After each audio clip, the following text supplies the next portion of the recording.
Welcome and thanks so much for joining us here on the Owatonna Today Show. I'm Deb Gillard, your host of the program, and today is Wednesday, March 28th. We are very glad you're with us. Maybe you found us out on the internet. We have a Facebook page. You can like us when you're there. You can catch us on, if you go find us through YouTube. If you do the regular old Google, you'll find us one way there or another, or maybe on Blip TV where we still have things. And of course, locally here in the Owatonna area on Charter Cable Channel 8. But lots of ways for yourself to catch our programs and for referring to someone else if they are not immediately in the Charter Cable area or maybe out of town for a while or for a little longer than that and want to keep tabs on what's going on in Owatonna. So we welcome you to visit us in all those places and let us know if you find us and let us know if it's working for you. We, of course, have a lot of great supporters that help keep us on the air, and we appreciate them so much as well. And we have a lot of great information coming for you day to day. We will be talking today, we're going to be coming back from our first break talking about the Steele County Historical Society and everything that's going on there. There's a lecture series, there's an art auction, there's a vintage sale, lots of sorts of things to talk about with Laura.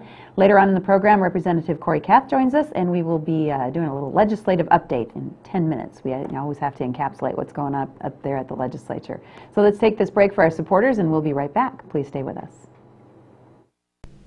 Hi, I'm Jody Voisin with the staff at Fairview Animal Medical Center, your other family doctor. Fairview Animal Medical Center is a proud supporter of the Owatonna Today Show. Live full, live well, live long. The mission of the Owatonna Senior Place is to involve, enrich, and empower adults 50 years of age or better to live as independently as possible in our communities. We do this by promoting the wellness of adults 50 years of age or better through recreational, educational, and social opportunities, as well as being a referral source for services available within our service area. Activities and programming of the center emphasize creating, maintaining independence in all phases of life. Please come and join us today. Hi, we're Mark and Becky Stevens of the Owatonna Pizza Ranch. And we support the Owatonna Today Show. Welcome back, and thanks again for joining us on this Wednesday, March 28th. Laura Resler is with us from the Steele County Historical Society. Good How morning. are you? Great. No shortage of things going on with the Historical Society and things to talk about. It's an exciting time, isn't it? It is. Sometimes I think we're a little more hysterical than historical. Some days, you know. I think you can be a little bit of both some days. Yeah, some days. Yeah. So, but we're having a great time. But the History Center is, of course, shaping up now in its final stages. And I know we had Big Brothers Big Sisters on. It was left open for their event, their Evening for Kids' sake. And now everything's Now we're starting filling in to the build gaps. exhibits. Beaver Lake is getting developed. And I just was up to Richfield Historical Society and picked up Minnesota on the map. And I hear you're going to have a little part of that. I guess doing so, some yeah, voiceovers voiceover for us for our narration. videos. So it's very exciting times. It is. Can't wait. And it's our plan to take our viewers on a little tour here coming up very shortly, hopefully within the next month or so. We'll be on site with a tour, and we're certainly going to encourage people to be there as well. But obviously the events continue, and some of these events are in direct support of the History Center, and some of these events have been long-standing, and one of the things we want to talk about is the lecture series. Right, and that's coming that we do every year. Next Tuesday on April 3rd, Jan Stevens, who's kind of become a perennial favorite. She's great with clothing and history, and she's doing hats, the finishing touch. Ooh, men's and ladies' hats? Men's and ladies' hats from our collection. So she was down last week and picked out a bunch of hats and different things, and then she's asking if you come to wear a hat. Perfect. So that'll be fun. I think hats are neat. They are neat. Maybe she'll start something. We'll bring them back in style in Vogue here. Well, and Jan always wears a hat. Does she? Always looks like she came out of Vogue, you know. And then there's the rest of us. Well, the problem with hats is then that you can't take them off because then you have hat hair. But some of them, if you had a collection of hats, they are really neat. It's yes, a really they are. special And, look, you know, there's a few people that I know that wear hats beautifully. My mother-in-law was one of those, and it was always fun to watch her with her hats. So. Oh, that'll be a fun one. Then the lecture series continues. It's weekly then for a few weeks, right? Right. It's on Tuesdays for this year. All the lectures are at 1 and 6:30. Okay. And we will be in the History Center this time. So no more numb-butts from the Seco Church. As much as we love the Seco Church, it got a little hard. You'd see people, you know. Because how long do they usually last? Well, it's about an hour and a half, depending on how much discussion there is afterwards. So it sitting gets in to an be, old church pew is a little tough there. Yeah, but you'd be so praying by the time you left. a little more comfortable now. And where in the something History Center will that be housed? You know, I think we're going to do it in the Wenger room, in the larger multi-purpose room, Okay. just so we can accommodate more folks that way. Very, very nice. Okay, And that. second in the series is what? Is Barry Adams. You know, Barry's Popular, too. popular speaker, and actually 1862 was the worst year in the Civil War for Minnesota. Okay. And for the entire year, or for the entire war. So he is talking about that, and also that was the year of the Dakota Uprising. Sure. And the Dakota War, so a lot of relative history. A lot of impact here around southern Minnesota, too. Southern Okay. Minnesota. So it's a sad Very time good. in our history. It is, and well worth talking about and hearing about, too, and he's a great speaker as well. He is. So. So he's coming back from Florida on the 8th, and then on the 10th he'll be speaking. So he just, boom, rest. right in there. You've been on vacation. You You have know. to come back and get to work. So, and then the last lecture is Richard Crom, who wrote a book called The First Minnesota, Second to None, and this was based on diaries of Private Edward Bassett. It's Okay. a lot of the information came from his personal letters. That was a relative of Richard's, and he wrote a book. So, That and there'll be a stuff, book too. signing along with that. The book will be available that evening. That will be wonderful. All right, and that's the 17th. So each of those days, each of the 3 consecutive Tuesdays, the 3rd, the 10th, and the 17th, 2 lectures per day. So you lectures could per either day. attend 1 o'clock or 6:30, correct? Right. And right to the History Center you go. Do you need to have a head count ahead of time? You or- know, we haven't in the past. The one thing that is going to change is that now if you are a member, you will get in free. Okay. If you are not an SCHS member, then it's a $2 charge. Okay. And we encourage people to buy memberships because, you know, like a family membership is $35 for the year, and you get free admission to the History Center all year long, and it'll just pay for itself. Oh, over and over again. and over again if you come back and take advantage of the But even things we still, if they're offer. not a member or contemplating it or whatever, $2 is a Oh, very right. nominal charge to Right. come to one of these great programs, too. So, yeah, and we encourage people to check us out and, Yep. and possibly join. Okay, well, perfect. The lecture series, of course, is online, I'm sure, on your website. Yes, it is. Too, so they can check on any more information or give you a call if they would like further information. We've got, of course, no shortage of things, as I mentioned, happening. There's a vintage sale that's going to be coming up. Right, and this is all part of the grand opening weekend, you know, where we've got ribbon cutting on April 26th. Okay. The 27th will be our art auction, and then... Who would have thought this day would ever get here? I but- know. Very And then exciting. the 28th is the vintage and plant sale. And what's the date on Tuesday? Because that's when my obituary will be in the paper. No, Back-to-back events.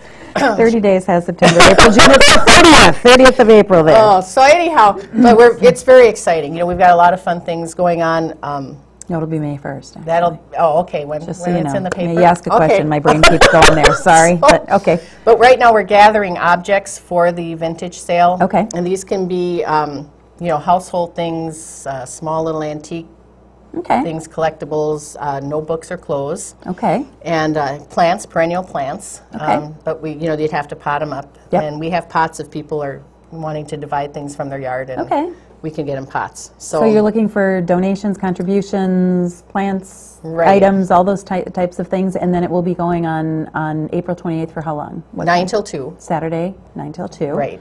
And it's just a sale, first come, first serve kind of thing? Right. You get there, you see something, you like it, you buy it? Yeah, it's Okay. like, you know, it's just like a yard sale. Yep.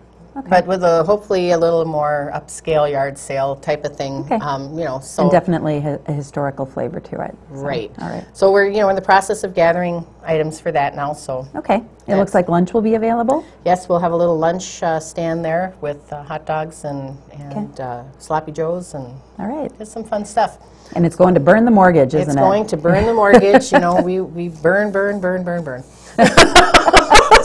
We want to burn We the want to mortgage. burn it up and get rid of it, Yep. so that, you know, and because the more money we have to put towards programming and less to the burning of the mortgage, the more we can accomplish and do. You know, there's so many Very neat exciting. things as we get into the History Center. We've got these exhibits. We're developing a children's area. Any of the exhibits we bring in have companion programming that will be part of those. So we'll have the REA exhibit, Electrifying Minnesota, coming in next. And then, of course, you know, next year at this time, it'll be our Smithsonian exhibit. Yep. and we're going for training for that, so we've started some of those things. Just everything that everyone hoped for coming to fruition It here. is. It's all the changeable exhibits that you know, back when I was working in tourism, the Village of Yesteryear was wonderful, and it is. And it is. And it will continue to be a wonderful pioneer village. But it's that what's new, what's changing, what's different, and it's really going to provide that really interesting focus, and so much of Steele County gets to be included now. Exactly, All of it. and really, and that's so true, because, you know, today is tomorrow's history. So, you know, and people think, well, it's not old enough, or it's not, you know, it's not back then. Well, but we're making history every day. Yes. And, you know, our responsibility is to make it accessible and present it. So hopefully we can do a good job with that. And there, you know, there'll be some learning curves and things as we go along. So I hope people are patient with us a little bit the first year. Yes. You know, but we're really determined to try to make this all come together. It's going to be wonderful. Let's talk about the art auction too coming up. Well, that's going to be on the 28th, and we've already gotten a lot of wonderful things coming in. There's a silent auction, live auction. Tickets are on sale already at Kotke's, our office, and Tri-M. Okay. So, and we'll hopefully be able to come back and talk a little bit more about that, maybe bring A little closer to the time. some of the artwork with us. Okay. And that has only been done one time? One other time, far, 4 and years that's a ago. few- okay, I was trying to think how long ago. Yes, and we're hoping that it's another great success, and this time it'll be at the History Center. Right. Your own venue now. Our own venue, you can have all know, we these probably things. should have just made it a big event hall, because everybody wants to rent the exhibit hall now, you know, because Yeah. Big Brothers Big Sisters used it, we did it for the cabin fever reliever, so, you know, like, we've confused folks. Well, we'll get it figured out. But there are just going to be so many opportunities here for local people to use the facility, to access it, to use it. Still planning on having school groups Yes. coming through on a regular basis, and maybe Right. this gives you even more opportunity. And that's another thing we're trying to, you know, work out when Willow Creek comes on May 11th, and we've got other schools coming on the 18th, so. Okay, and Yep. they're going to be able to do a lot more than they might have been able to do in the past. How are things shaping up, just the grounds? We were just mentioning the Village of Yesteryear with this lovely Well, we're gonna early have to mow spring. the crazy grass is growing, you know, I mean, know. so we'll be mowing, I suppose, and everything's coming up, just like at your Early, yards. I know. Early, so it's going to bloom and be gone, and at times we would normally expect to see it. So I don't but, know if I think I'd rather mow than push snow. Yeah. Don't you? Yeah, I guess. It's just Yeah. going to be a weird, funky spring all the way into summer here, too. So, and I know you're always looking for volunteers, people to help. There are always things to do if you want to get involved with the Historical Society. Give and me a call. we are going to need more volunteers, receptionists and other things. So if you have an interest and want to find out more, call our office. Head to the website, call the office, and I know you're happy to help. Laura, thanks so much. Oh, thank you. And there are going to be a lot of events coming up, and we'll be there with you. So Great. thank you We again. appreciate that. All right, we'll take a break for our supporters, and we'll be right back. Hi, this is Dave Efforts with TPS Insurance, and we are proud supporters of the Owatonna Today Show. Hello, I'm Matthew Camp, the new plastic surgeon at Mayo Clinic Health System of Owatonna and Albert Lea. I trained in medical school at Wake Forest in North Carolina and completed plastic surgery training in Southern California at Loma Linda. Plastic surgeons provide a wide range of aesthetic and reconstructive surgery. We operate from head to toe. I look forward to meeting you. Hi, I'm Doug Johnson with the Owatonna Business Incubator. We're here to help small businesses start and to grow. We're a proud sponsor of the Owatonna Today Show. I didn't just want another job, I wanted a career, so I expressed myself. I was new to town and I didn't know where to turn for a job, so I decided to express myself. I decided to express myself, and they helped find the right career for me. Express Employment Professionals is in contact with thousands of companies in need of quality employees. Come in now and get the job you deserve. Express yourself today.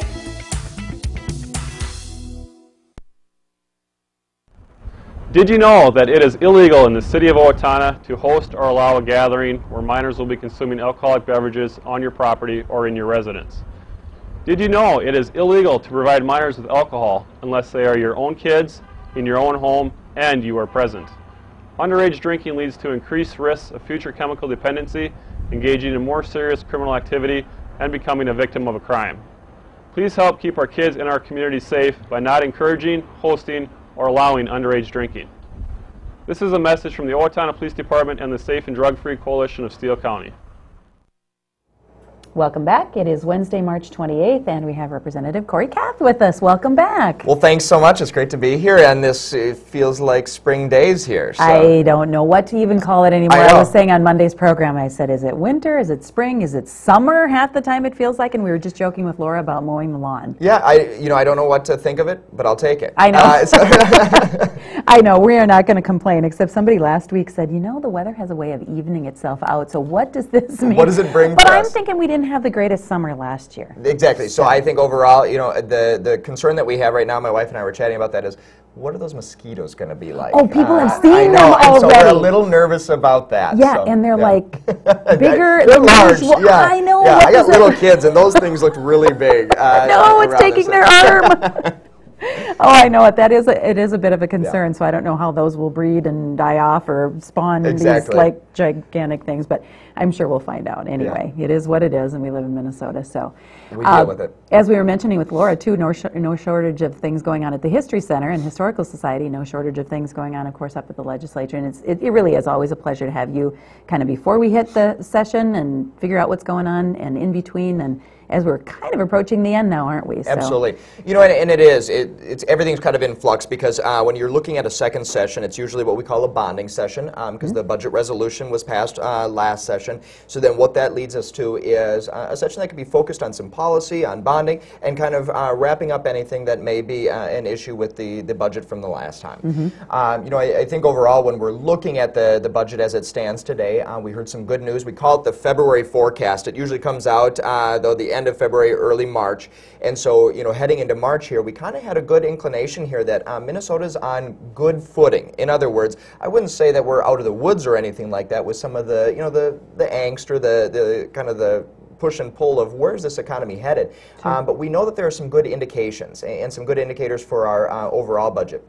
And we're talking about $1 billion. If you take a look from November and then you look at February here, we're seeing some good numbers there. A lot of it's coming from the changes that we made to Health and Human Services budget in the last session. And the state economists looked at this and said, well, this is what our assumption is of the people that are going to have to access some of these programs. And actually, we're well below in a couple of areas. So that actually freed up some dollars to come back into our state budget. Those will now go into what we call the reserve fund. All right. And so there's some positive there that we've got some what we call cash flow, so that as you know, taxes and money's coming into the state at different rates, we're able to make sure that we can pay our bills without having to borrow money as a state. Okay.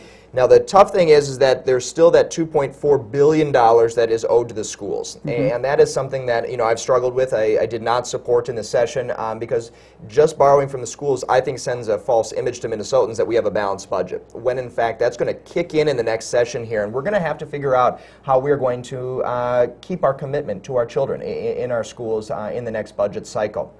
One of the goals was this session, and something that I just couldn't support, was they wanted to take some of that rainy day fund that was coming in and put more towards that shift. And I said, you know what, beyond anything, we need to make sure that we have a good reserve fund so we're able to pay our bills and to stay on stable footing. Also, we lost some of our, what we call our bond rating as a state because of all the turmoil that our budget had had. And to once again remove that and put it towards the shift would have actually put that in further jeopardy. So I said, you know what, as much as I want to pay off that school shift and I want to make sure that it's there because it's not something that I support whatsoever, we shouldn't jeopardize the state as a whole in our bond rating. So we've got a lot of work to do as we're moving forward to get that budget back on good footing and to get us at a point now where we can say we're not kicking the can down the road, but we're making good sense for that 5, 10, 20 years down the road to set us up for success. Okay. Let's talk a little bit about tax structure and maybe most specifically property taxes and what's being done there. You know, if there's one thing I hear the most, it is from people talking about the issues of property taxes and whether it's business property taxes, homestead, what have you. And we know that that is a mixed bag because some of that is at the local level. You've got your county and you've got your city taxes for property, but you also have a statewide property tax that is involved in the mix too. too. So it's an issue that people face. They see that statement coming in the mail, and it was something that was a shock to many of them this last fall when the market value homestead credit was taken away. Right. And we warned people about that when I was here the last time, as well as last session, that was a program that was looking to be cut. And when you cut that, that was just a flat out credit. So something that was on that tax statement now is gone. Right. And it was devastating for 95% of Minnesotans because they received that credit. It was something that I've been advocating for to bring back, say that that credit was something that the state was able to put locally, and it was going to actually provide tax relief for people. With that being removed now, there's a hole. And one of the tax bills that came forward was to give a little bit of a tax break to business property taxes and mostly some larger businesses, but at the stake of renter's credit. So again, we're kind of going after some of these credits and things like that, and I struggle with that because those viewers out there that have ever received a renter's credit, and a lot of them are elderly as well as those with disabilities, those renter's credits is the fact that they do pay property taxes, because when you rent, you are funneling some of those dollars of your rent through property taxes. Okay. So we've hit that twice, were some budget agreements, and now they want to hit it a third time to cut renter's credit. And I think that would be pretty devastating for people. Do I agree that we want to lower those property taxes? Absolutely. But should we pay for it through a cut to renter's credit? I think that is kind of that robbing Peter to pay Paul thing. And we need to get a better, more comprehensive approach to how we deal with some of these tax structures. So, it's a discussion up there. It's one that won't go away. But I think what we need to do is get, I think that inner strength here to everybody come together and say, we need to make a solution here for our tax structure in the state of Minnesota and move that forward in a way that's going to actually look like something in the long term is going to settle us, as well as provide that property tax relief. Sure, sure. How are things getting along? You mentioned that. Yeah, I think overall, when you look at what happened last session, the ending of it going into the special session, that you can still sense between the majorities in the House and Senate and the governor's office that there is those tough feelings about what was not reconciled from the last session. And that's hard to take. I am one of those individuals who I go up there, I've got a family at home, want to come home on the weekends, embrace that, love the community that I represent, the communities of Owatonna and Waseca, and when I come home, I'm as much a member of this community as anyone else, and want to be able to say that I'm listening to every voice. And I'm not hearing that as much up there. There's still that rumbling of, us against them type of a thing between the majorities and the governor. And I'm hoping that we can continue to, maybe mend some of those hurt feelings that were there. But that also leads to rumors and rumors of when will this session end? When will we see this taken care of, and when will we move ahead and say, okay, we're going to go home now, because it is an election year. Right. So on top of that, the biggest issue that I have right now is that this is supposed to be a bonding session, and we really have not seen on the House floor yet a bonding bill.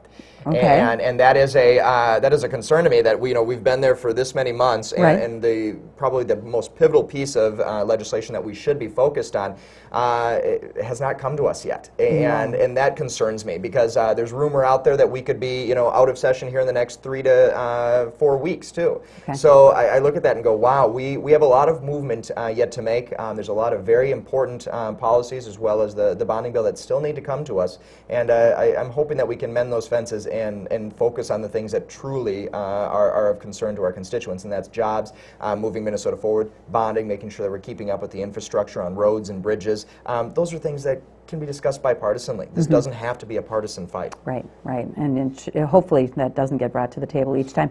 My daughter works as a page, I know you know that, up at the legislature right now, and she had a long week last week. I don't know if it was just the particular committees that she was in, but she put in some long days, I know. Yes, so we obviously were there. you are yes. too. We were there till 2:30 in the morning. I don't think she was there that late. There's days that you look at that and go, my goodness. I always tell my students that some days it feels like a junior high without lockers. That there's that push and pull that you don't know. There's the feuding, this and that. But we've had some pretty long evenings. Yeah. But again, my concern is that a lot of those conversations and a lot of that those late nights haven't been about a bonding bill or a jobs bill or about infrastructure. And so that's where my concern is right now, of saying that we're spending a lot of time on things like constitutional amendments or policy that isn't even going to come into this biennium. And I'm like, gosh, we should really concentrate on the here and now. And if we have some time at the end of session, let's hit some of those things. Really, let's get some of those discussions out there. But right now the focus should be on what's going to move us forward today. Yeah. And really what I'm hearing from people is property taxes and making sure we get a good bonding bill. Okay. Well, you keep fighting the good fight up there. I know you're trying and doing your part, and we obviously we very much appreciate you coming here and giving us a little report and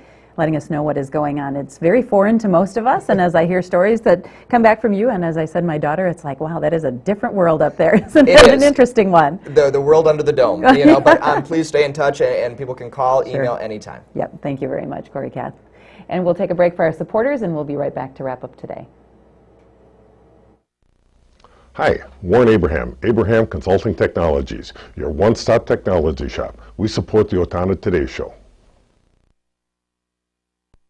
Owatonna Public Utilities, real people, real reliable, real progress. Making life a little easier day after day, taking pride in our community, listening to what you say, a voice you can talk to.